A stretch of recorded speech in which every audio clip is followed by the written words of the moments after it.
안녕하세요, 주도입니다. 6월 20일 방송 시작하겠습니다. 오늘 월요일이고요. 오늘 저녁에는 미국장이 쉬죠. 노예 해방 기념일인가요? 잘 모르겠어요. 하여튼 미국은 쉰다.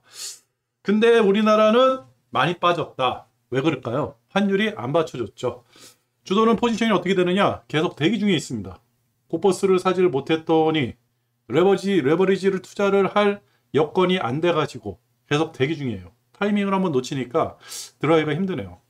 언제 들어가야 될지는 잘 모르겠어요. 지금 상태에서는 고버스 사기도 뭐하고 레버리지 사기도 뭐하고 좀 기다려 보도록 하겠습니다. 오늘 장이 어떻게 끝나는지 한번 보도록 할게요. 원달러 환율 그죠? 환율 계속 제가 이제 근 한 달 넘게 환율 얘기를 굉장히 많이 한 것 같아요. 지금은 환율만 보시라. 1290원 굉장히 높고요. 1300원 뚫고 나갈 수도 있고 근데 의미가 없어요. 이 위로 올라가는 거는 1240원 위로 올라간 거는 의미가 없다. 높다. 1240원도 높다. 이 밑으로 떨어져야지만 뭐 레버리지를 사던 아니면 고버스를 다시 투자를 하던 뭔가 방향성이 나오는 가격대가 1240원이다. 환율만 보세요. 오늘 장이 대략 코스피가 2%가 빠졌거든요. 2400이 깨졌습니다. 환율 꿈쩍 안 해요. 이 위에서. 그렇다고 더 올라간다? 더 올라가지 않더라도 굉장히 위험한 지수다. 전고가 1290원이었거든요. 그 선에서 계속 놀고 있죠. 여기 뚫고 올라간다 그러면 굉장히 위험한 거예요. 근데 그 엔화도 125엔, 135엔, 135엔 언저리에서 꿈쩍 안 하죠. 요게 지금 상단이 아닌가. 요거마저 뚫고 올라간다 그러면 더 위험해지는 거고, 여기서 좀 조정을 많이 받고 좀 떨어지지 않을까. 우리 기준에는 여기죠. 1240원. 왜 1240원이 굉장히 중요하느냐? 과거에 여기가 상단이었어요. 최상단. 1240원이. 그죠? 그래가지고 1290원까지 올라왔다가 떨어져서 1240원까지 떨어지고 요거 좀 뚫고 내려가면 안정. 그랬는데 갑자기 미국 CPI가 안 좋게 나오면서 갑자기 폭등. 뭐 이런 식의 이제 그 EI가 전개가 되는 거거든요. CPI 지수는 여기서 나왔죠, 여기서. 요쯤에서 나왔죠. 그랬다. 그래가지고 일본 환율하고 우리나라 환율을 봐야 되는데 뭐 일본 거 볼 필요도 없습니다. 우리나라 환율만 보시면 돼요. 환율이 음봉이 쭉 나온다 라고 한다 그러면 지수가 좀 상승한다 이렇게 생각하시면 되고, 이 원저리에서 꿈쩍 안 한다, 1300원 넘어갔다 그러면 지수는 계속 빠질 것이다 이렇게 생각을 하시면 될 것 같습니다. 원달러 환율은요 계속 강세. 104까지 다시 올라갔어요. 103이었는데 어제도 104, 금요일도 104, 오늘도 104. 그죠? 꿈쩍하지 않는다. 미국장이 좀 열려야지 이게 움직이지 않을까. 강달러, 미국한테도 그렇게 좋은 지표는 아니에요. 그리고 미국 10년물 국채가 3.2, 꿈쩍 안 하죠. 그렇죠. 코스피가 2400이 무너졌습니다. 2400이 무너지면 고퍼스에 투자를 해봐야 된다라고 했는데, 요게 왜 그러냐면, 전저예요, 전저. 요 언저리에 딱 걸리는 거예요. 지금 여기. 요게 바로 2020년 11월 폭등할 때, 그때 이제 조정받는 구간이었거든요. 요 구간이. 조정받는 구간이에요. 지금 그 구간에 와 있습니다. 지금. 여기에. 그죠? 요 확대해서 보면, 화질이 너무 안 좋네요. 너무 확대를 했다. 요 언저리까지 내려와 있는 거예요. 그죠? 그래서 요 언저리에서 좀 이렇게 왔다 갔다 하지 않을까라는 생각이 듭니다.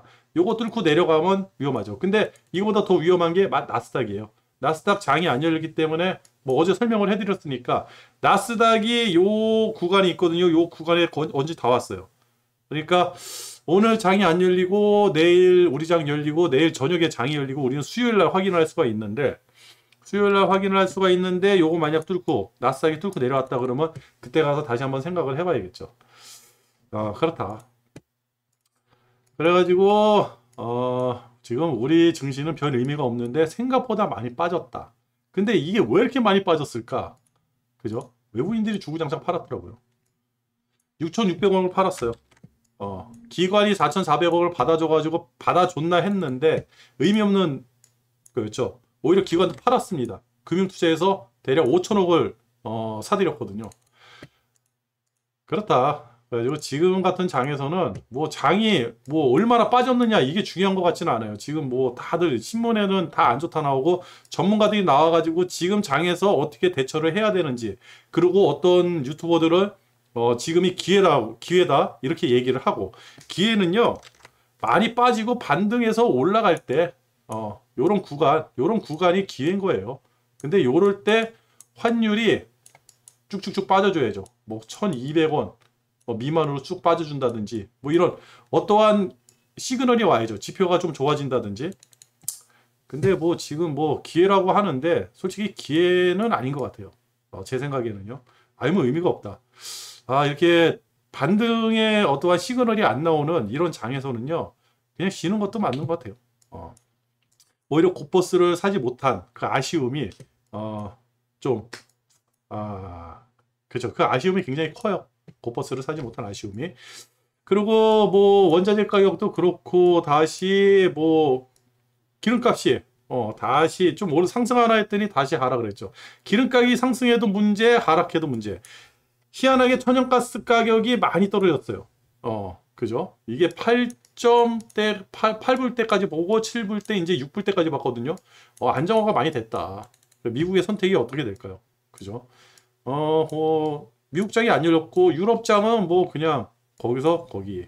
그죠? 아무 의미들이 없다. 대신에 비트코인이 많이 오른 것 같아요. 아까 전에 뭐 9점 몇 프로까지 봤거든요. 상승한 게. 근데도 2,600만 원. 4분의 1 토막 났습니다. 의미 없죠. 그렇다. 볼 게 없어요. 그러면 뉴스가 뭐가 있는지 보도록 하겠습니다. 뉴스도 굉장히 안 좋은 것들이 많죠.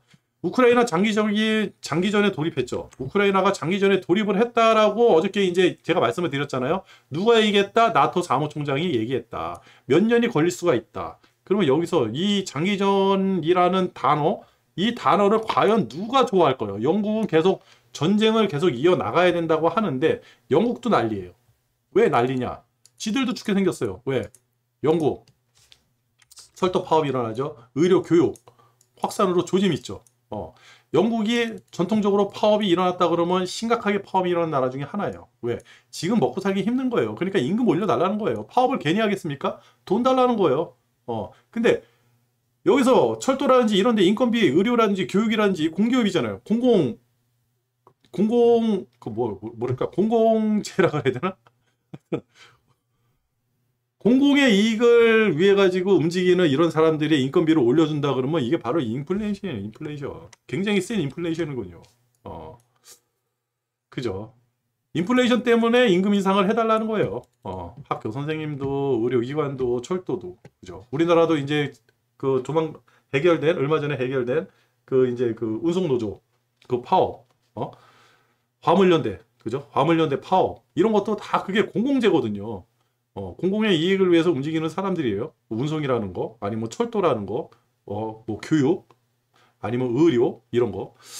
우리나라 지금 전기세 인상한다, 무슨 뭐 한전이 적자가 어마어마하게 났다, 막 그런 거 있잖아요. 영국도 죽게 생겼어요 지금. 근데 지금 우크라이나가 장기전을 돌입한대요. 누가 좋아할까요? 미국도 안 좋아해요. 미국 왜 안 좋아하냐? 바이든요 죽겠어요. 재선의 빨간불 이런 기사 나왔어요. 그죠? 트럼프가 웃는다. 얼마 안 남았어요. 2024년이에요. 앞으로 2년 남았어요. 내년이면 23년. 그죠? 얼마 안 남았어요. 재선. 그리고 올 11월 달에 중간선거. 중간선거 참패하면 재선도 힘들어지죠. 그죠? 24년도 재선도 이기고 11월 달에 중간선거 참패하면 재선도 힘들어지는 거예요. 어제 나왔죠. 어제 38대 40이었나요? 40대 44였나요? 여기 기억이 안 나죠? 트럼프가 44% 지지율이요. 바이든이 40%. 이게 나왔어요. 그러니까 어제 만약 투표를 해가지고 대통령을 뽑는 투표를 했다 그러면 트럼프가 다시 대통령이 되는 그런 희한한 일이 생기는 거예요. 바이든은요 취임한 지 얼마 안 됐고 대통령 된 지도 얼마 안 됐어요. 지지율이요 38%. 말이 안 되죠. 그죠? 그게 왜 그러겠어요? 살기 힘든 거예요 지금. 그래가지고 표 관리를 해야 됩니다. 그렇다고 그러면 전쟁이 장기전으로 갈까요? 아니요. 조만간에 끝낼 거예요. 지금 EU 내에서도 그런 게 있잖아요. EU 내에서도 여론조사를 했더니 대략 한 30%가 넘는 국가들이 우크라이나 땅을 좀 주더라도 지금 평화협상을 해야 된다. 그 다음에 대략 한 20%가 좀 넘는 국가들이 안 된다. 그리고 나머지 한 10% 언저리 영국을 위시해가지고 전쟁으로 끝내야 된다. 뭐 이런 이렇게 나왔더라고요. 나머지는 뭐 그냥 다른 얘기를 하는 거고. 지금 그 러시아가 전쟁에서 승기를 또 잡았다는 이런 기사들도 나오고. 여러분들 생각을 해보세요. 3개월 전에 나왔던 그 전쟁, 우크라이나발 전쟁 기사하고 지금에 나오는 기사하고 과연 승자는 누굴까요? 저기 지금 이 인플레만 아니었으면 지금 그 미국이 그 인플레이션 때문에 그 연준에서 금리 올리고 바이든 지지율이 떨어지고 이것만 아니었으면 딱 세 나라라고 그때 말씀드렸어요. 미국, 러시아, 중국. 근데 지금은 러시아하고 중국만 승자가 되는 기분이고 오히려 러시아 같은 경우는 대려 EU라든지 EU를 압박을 하죠. 가스 밸브 잠그고 여기 보시면 독일, 이탈리아, 터키 가스 공급 중단해 버렸잖아요. 그죠? 근데 독일은 게다가 독일은요. 여기 나왔죠. 여소야대 맞이한 독일, 마크롱 2기. 그죠? 아하. 우크라이나 지원 빨간불, 연금개혁 빨간불. 이게 어떻게 됐냐면 여소야대가 돼버린 거죠. 그죠? 여기 여소야대가 돼버린 거예요. 100석 이상을 뺏겼대요. 맞나요? 100석 이상을 뺏겼다 그러는데 그죠? 아유, 제가 이제 다른 쪽에서 신문 기사를 본 것 같은데 100석 이상을 뺏겨가지고 여소야대. 그러니까 마크롱도 지금 못하는 거예요. 그러니까 마크롱이 전면에 나서가지고 얘기한 게 뭐예요? 우크라이나 빨리 전쟁을 끝내야 된다. 땅을 좀 뺏기더라도 전쟁을 끝내야 된다. 이 얘기를 하고 댕기잖아요. 근데 얼마 전에 가가지고 또 이제 독일 정상, 뭐 이탈리아 정상들 가가지고 그 우크라이나 가가지고 또 그 얘기를 하고. 그러니까 앞에서 얘기하는 거하고 뒤에서 지금 행동하는 거하고 다른 거예요. 우리가 이거를 꼭 생각을 해야 됩니다. 국가는요, 자기 자신의 이익을 위해서 행동하는 집단이지 절대 불쌍한 사람들을 도와주질 않아요. 우크라이나 가장 불쌍한 거는 우크라이나. 그리고 젤렌스키 나쁜 놈. 항상 이거는 생각을 해야 됩니다. 우리도 대통령 한번 잘못 뽑으면요 저렇게 될 수가 있어요. 지금 북한하고 사이가 굉장히 안 좋고 북한에서 핵개발 그 핵실험을 한다고 막 얘기를 하잖아요. 어떻게 이게 전개가 되는지는 모르겠어요. 과거에도 많이 일어났었는데 이게 어떻게 전개가 될지. 그리고 우크라이나하고 우리나라하고 사정은 다르지만 그래도 이런 예가 있으니까 우리도 조심을 해야 된다. 특히 경제적으로 확인을 해야 되거든요. 그리고 상하이가 코로나에서 조금씩 멀어진다. 그죠? 지금 상하이 주가 쭉쭉쭉 올라가죠. 러시아 주가 올라가죠. 러시아 돈 엄청나게 벌어대죠. EU 죽게 생겼죠. 미국 죽게 생겼죠. 바이든 지지율 떨어지죠. 이제 이탈리아도 이제 선거가 있고 내년인가요? 선거가 있고 그다음에 그 유럽들은 각 선거들이 있어요. 선거들이 있어요. 이 푸틴이 그런 거를 이용하는 거 아닌가. 그래서 독일 가스 잠가버리고 터키도 잠가버리고 이탈리아 잠가버리고 막 이런 거 아닌가. 그렇게 생각이 해봅니다. 그리고 미국 경제학자들이요 내년에 침체 가능성이 44%가 있다. 근데 44% 이게 중요한 게 아니라 침체라는 단어예요. 근데 1년 내 침체예요. 그러면 1년 있다가 지금부터 6월인데 지금 6월인데 그러면 올 12월도 아니고 1년 내라 그러면 내년 6월까지면 이거 언제 침체가 된다는 겁니까? 그죠? 근데 웃긴 거는요. 지금 주가가 죽게 생겼어요. 부동산 폭락하기 일보 직전이에요. 부동산 폭락하면요. 진짜 침체 오는 거죠. 그죠? 이 단어 쓸만하죠. 부동산 이게 오면. 근데 부동산 모기지 금리가 6에서 7%까지 뛰었다. 그죠? 그렇다 그러면 부동산발 침체가 시작이 될 수도 있겠다. 이 침체는 전 세계적으로 올 수가 있다. 이 침체가 끝나야지만 새로운 주가 방향성이 결정이 될 것이다. 이렇게 한번 예상을 해볼 수가 있죠. 그죠? 영국도 힘들고 우리나라 왜 이렇게 먹고 살기 힘든가 그랬더니 일본이나 중국보다 더 인플레가 더 심했다. 그러면 우리나라도 금리를 올릴 수밖에 없죠. 그죠? 금리 올라가면 가뜩이나 지금 부동산 때문에 힘들어 하는데 지금 윤석열 정부에서 부동산 안정을 위해 가지고 더 이상 집값이 떨어지는 걸 방지를 하기 위해 가지고 무슨 종부세도 좀 낮춰주고 양도세도 낮춰주고 뭔가를 하는 것 같은데 아무것도 안 되고 있어요. 그러면서 유튜브에서는 전문가라는 사람들이 나와가지고 집값 많이 안 떨어질 거라는 사람들하고 집값이 많이 떨어질 거라는 사람들하고 여기 사람들하고 집값이 횡보할 거라는 사람들, 똘똘한 한 채 얘기하는 사람들, 이런 사람들이 있는데 경험상 집값은 많이 떨어진다. 네, 금리 못 이긴다. 왜? 심리는요, 한번 꺾이면 다시 그 심리를 다시 반대로 잡아 올리는 거는요, 굉장히 시간이 많이 걸려요. 그러니까 우리가 봤잖아요. 2009년도까지 금융위기 터졌을 때도요, 집값 그렇게 안 흔들렸어요. 이 집값이 본격적으로 빠진 게 이때부터 3년, 12년도부터 쭉 빠지기 시작한 거예요. 언제까지? 14년도까지. 그게 언제 반등해서 올라오느냐? 16년도까지. 16년도부터 슬슬 반등해서 올라오는 거였어요. 14년도가 바닥이었어요. 14년도. 그러면 벌써 여기서부터 여기까지 빠지는 게 5년. 그죠? 근데 2009년도 집값이 많이 올라갔나요? 기껏 해야지 2004년도부터 올라가는 거였거든요. 그렇게 많이 안 올라갔어요. 우리는 지금 어떻게 됐어요? 2019년도까지 많이 올라갔어요. 그래가지고 조정을 받아야 돼요. 2019년도, 그죠? 2019년까지 꽤 많이 올라갔어요. 이때 조정을 받았어야 돼요. 조정을 못 받았어요. 왜? 코로나 때문에 더 올라갔어요. 폭발적으로 올라갔죠. 시켜가지고 부동산에 9만전자가 나왔던 때입니다. 그러면 9만전자가 지금 5만전자가 돼 있어요. 대략 어느 정도 빠졌습니까? 45% 정도 빠졌죠. 그죠? 삼성전자가 대략, 그죠? 9만 5천 원에서 지금 5만 9천 원까지 빠졌으니까 대략 6만 원 잡고, 그죠? 그럼 한 40%, 45% 빠진 거예요. 많이 잡아 45% 빠졌다. 라고 한다 그러면 지금 부동산 가격, 뭐 어떤 지역에 10억 아파트가 얼마가 돼야 돼요? 5억. 이렇게 돼야 되는 거예요. 이 정도 빠져야지만, 부동산이 많이 빠졌구나. 내가 다시 한번 사볼까? 이 생각이 드는 거죠. 그죠? 그러면 이게 부동산은 어떻게 되느냐? 좀 뭐 부동산 전문가가 아니지만 평당 얼마 그게 딱딱딱 찍힐 겁니다. 그거 우리가 이제 그 부동산 이제 공인중개사죠. 그거 이제 가가지고 물어보면 이 근처는 평당 얼마에 형성이 돼요. 이 근처는 평당 얼마에 형성이 돼요. 뭐 평당 1,500에 형성이 돼요. 평당 2,000에 형성이 돼요. 평당 1,000에 형성이 돼요. 이게 딱 찍힐 겁니다. 그거 찍힐 때가 바로 그때부터 이제 집값이 떨어지는 시기예요. 그거 찍히는 시기가. 과거에 그랬어요. 2012년도에 제가 그렇게 집을 살려고 댕겼더니 어느 지역에 이 근처는 평당 1,000이에요. 1,000 이상은 안 빠져요. 이런 얘기가 들렸어요. 제가 사는 지역에서. 근데 이때 2012년까지 2009년도부터 009, 2000 갑자기 부동산 얘기가 나왔네요. 2009년도부터 집값이 떨어져가지고 2012년 되니까 지금보다 더 심각한, 그냥 사는 사람들은 왕이에요. 그냥 이 공인중개사에서 나 집 좀 보러 왔어요. 그러면 집을 한 10대 개를 보여주는 그럴 때가 2012년도였어요. 그때 제가 있는 지역에서는 이 근처는 평당 1,000만 원이에요. 그것도 뷰 좋은 데가 1,000만 원.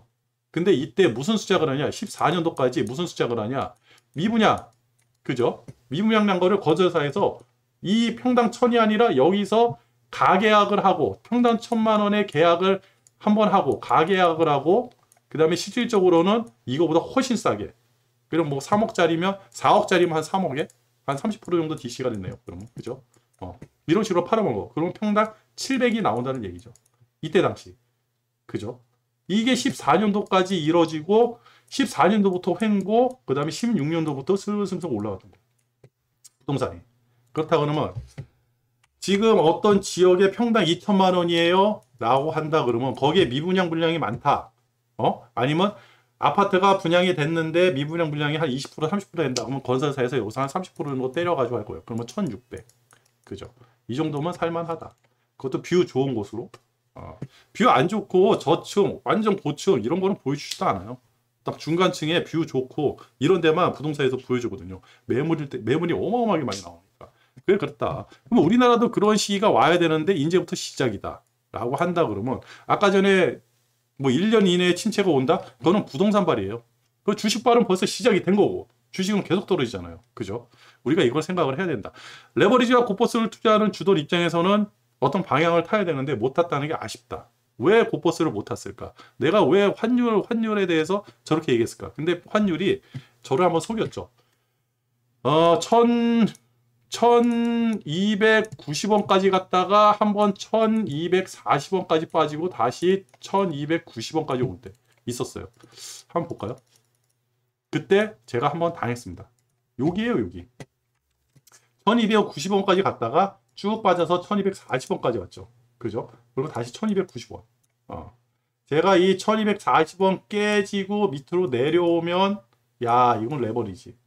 그리고 이때까지만 해도 제가 이제 그 얘기를 했어요. 썸머랠리 얘기를 그렇게 했거든요. 올 여름에 썸머랠리 분명히 한 번 있습니다. 썸머랠리 끝나고 나서 올 겨울부터 주식은 침체가 시작될 겁니다. 라고 그렇게 얘기를 했는데 이게 다시 반등을 하면서 침체가 벌써 와버렸어요. 너무 빨리 왔어요. 6월 달인데. 저도 8월 썸머랠리 끝나고 9월, 10월, 10월 달, 11월 달까지는 좀 가지 않을까 생각을 했는데 제 예상이 틀렸습니다. 그랬다. 뭐 맞을 수가 없죠. 저 같은 개미 투자자가 뭐 그걸 맞춘다 그러면 뭐 그죠? 다들 잃는 장에서. 그나마 저는 지금 무포니까 돈을 잃지도 않지만 따지도 않지만 돈을 잃지도 않는 그런 상황이니까 거기에 이제 감사합니다 해야겠죠. 그렇다. 그래가지고 우리나라는 굉장히 심각하다. 우리나라 굉장히 심각하다. 그리고 부동산이 빠지기 시작하면 더 심각해질 것이다. 그리고 신흥국이 하나 둘 이제 그 부도 나고 뭐 이제 그 작살 나고 뭐 이제 뭐 데모 일어나고 그죠? 여기서처럼 파업 일어나고 이런 기사들이 하나둘씩 나오면서 이게 신흥국이 터져 나온다. 이탈리아가 깨졌다. 지금 유럽에서 이탈리아 때문에 난리죠. 채권 가격이 막 급등을 하고 금리가 뭐 50%가 넘게 올라가고 막 그러니까요. 이런 데서 하나가 터져 나오면 두 개, 세 개 터져 나올 때 우리나라는 진짜 크게 작살나고 그때가 주식을 살 때입니다. 그 금리가 높더라도 그때는 분명히 주식을 사야 되는 거고. 그리고 언젠가 금리가 지금 나와 있잖아요. 7월에 75bp 0.75 할게요. 0.75% 상승. 그죠? 그 다음에 9월에도 지금 상황에서는 0.75 상승. 그죠? 그렇다 그러면 11월 있죠. 11월 가가지고 25bp 0.25만 올렸다 라고 한다 그러면 이때부터 우리 예의주시하는 거죠. 그죠? 그리고 금리가 많이 올라가고 어느 순간에 금리를 안 올리면서 횡보하는 때가 있어요. 그때 이제 주식을 사들이면 될 겁니다. 지금은 아닐 거예요. 그리고 제가 이제 그 지진 이런 거 제가 민감하거든요. 한번 터지면 여기 세게 터지기 때문에 어제 일본에서 지진이 났어요. 시카 원전 45km 떨어진 지점에서 전문가들이 앞으로 큰 지진이 한번 예측이 될 것이다 라고 해가지고 요거 약간의 이제 후달거리고 있었는데 갑자기 대만에서 또 지진이 났어요. 그래서 TSMC는 아직 피해가 없는데 지진이 6.0짜리가 났습니다. 굉장히 센 거예요. 그죠? 대만이나 일본 위험하죠. 그죠? 그리고 바이든 아까 그 얘기 나왔고 마크롱 얘기했고요. 그렇다. 오늘 뉴스가 이거밖에 없어요. 그러면 이거죠. 지금 가장 큰 문제는 사라졌네. 가장 큰 문제는 인플레이션이에요. 인플레이션 일단은 잡으려고 그러면 원자재를 잡아야 되잖아요. 그죠? 근데 원자재가 경기 침체 때문에 지금 다 빠지고 있어요. 그죠? 근데 원자재 가격이 떨어지면 또 인플레이션은 떨어져요. 요 원자재 가격이 떨어지면 인플레도 같이 떨어지는데. 그죠? 근데 이게 또 경기가 침체돼가지고 빠지는 거야. 경기 침체. 그죠? 그리고 지금은 스태그플레이션 얘기가 또 나오죠. 스태그플레이션. 요게 갑자기 빨간색으로 확 변하면서 쭉 올라간다. 여기죠, 여기. 여기가 쭉 올라간다. 라고 한데 경기 침체가 왔다. 인플레이션이 다시 일어난다. 그러면 다 작살나는 거고. 그러면 연준은 더 세게 나갈 거고. 근데 지금 이렇게 원자재 가격이 하는 거는 연준이 지금 얘기한 거 있잖아요. 좀 세게 얘기했잖아요. 금리도 75bp 올리고 비둘기파 의원들이 7월에도 75bp를 올려야 된다라고 떠들고 댕기고 한다 그러니까 지금 심리는 소비가 위축되는 그런 심리가 있어요. 그러면서 경제 전문가라든지 그 연준에서는 심리 위축으로 해가지고 소비 활동을 적게 하라 그러고 있는데 미 당국에서는 바이든을 위시해가지고 옐런은 아직까지는 소비 심리가 견조하다. 아직까지는 침체까지는 가지 않는다. 또는 이런 이중적인 모습을 보이고 있는 거예요. 여기서 이제 뭐가 나오느냐? 단 하나예요. 바이든이 사우디를 가가지고 요 유가를 안정화시켜야죠. 그죠? 기름을 퍼달라 그래가지고. 그죠? 요거 하나 있고. 그 다음에 우크라이나 러시아가 전쟁이 끝나는 거예요. 끝. 러시아 전쟁이 끝나가지고 요 이제 가스하고 원유 요거에 대해서 다른 건 러시아 제재를 하더라도 가스하고 원유에 대해서는 제재를 좀 풀어버리면 요 가격이 내려가겠죠. 요 가격이 100불 미만으로 떨어진다고 하면 그렇다 그러면 인플레이션에선 우리는 조금 자유로워질 수 있고 그 미국 정부에서 어떠한 행동의 반경이 넓어지겠죠. 근데 웃긴 건 무엇이냐? 유가가 그렇게 쉽게 안 떨어진다는 거죠. 러시아 전쟁이 끝나고 나서도 후유증은 분명히 있을 겁니다. 그 시간이 분명히 지날 거예요. 그래서 올해는 힘들 거다. 이렇게 좀 말씀을 드리고 그리고 지금 우리가 이제 또 봐야 될 거는 뭐냐면요. 신흥국, 그 다음에 주가 지금 폭락했죠. 지금 이게 지금 폭락 중인 거예요. 지금 상태로 봐서는. 그 다음에 그 이제 무역수지 적자가 3개월 연속 났잖아요. 환율 때문에. 아니면 또 이제 여행이 또 활성화되고 그래가지고 여행 쪽에서 무역수지 적자가 또 일어나면 우리나라 무역수지 적자는 더 크게 일어날 거예요. 그러면 우리나라는 또 문제가 뭐냐? 고환율을 가게 되는 건 괜찮아요. 1,300원 괜찮아요. 왜? 일본 있잖아요. 일본이 135엔이니까. 근데 일본도 죽게 생긴 거예요. 근데 일본 환율이 그대로 있는데 우리가 환율을 떨어뜨린다? 그럼 우리나라 경쟁력이 없어지는 거예요. 옛날에 일본이 그걸 당했거든요. 자기네는 환율이 떨어지는데 우리 환율은 1,200원, 1,300원대 있으니까 경쟁력은 있고 일본은 경쟁력이 떨어지고 그래가지고 일본은 섣불리 이걸 못할 겁니다. 근데 이게 떨어져야지만 달러가 약세가 될 거예요. 달러가 약세가 돼야지만 미국이 또 살아나요. 그러기 때문에 이건 언제 떨어질 거예요. 일본 엔화가 떨어지기 전에는 우리는 떨어지기 좀 힘들지 않을까. 그리고 미리 떨어진다 그러면 주가에는 더 큰 타격이 오지 않을까. 그렇게 생각을 합니다. 지금 애매해요. 그리고 금리는 계속해서 올라갈 것 같다. 그래가지고 부동산에는 많이 안 좋을 것 같다. 그리고 24일 날 그리고 24일 날이요. 지금 이제 22일하고 23일 날 파월이 의회 연설이 있잖아요. 여기서 무슨 어떠한 멘트가 나오는지도 중요한데 그 멘트 때문에 뭐 많이 바뀔 것 같지는 않아요. 심리가 지금 완전 위축돼가지고 24일 날 소비자 태도 지수가 나오는데 이거 중요한 지수가 아니거든요. 근데 이것도 지금 한번 봐야 될 것 같아요. 24일 날 나오는 거. 그리고 26일부터 G7 정상회의가 있는데 여기서 정상들이 모여가지고 무슨 얘기를 할지. 근데 이 수뇌부들이 만나가지고 얘기를 하면요. 절대 좋은 말 안 나와요. 더 힘들어진다. 그리고 지진이 좀 일어나고 있다. 그리고 코로나가 중국에서는 좀 많이 완화가 되고 연준에서 계속 매파적 발언이 일어나고 더 세게 얘기를 할 겁니다. 그 인플레이션을 위축을 시키려고 그러면. 근데 인플레이션이요?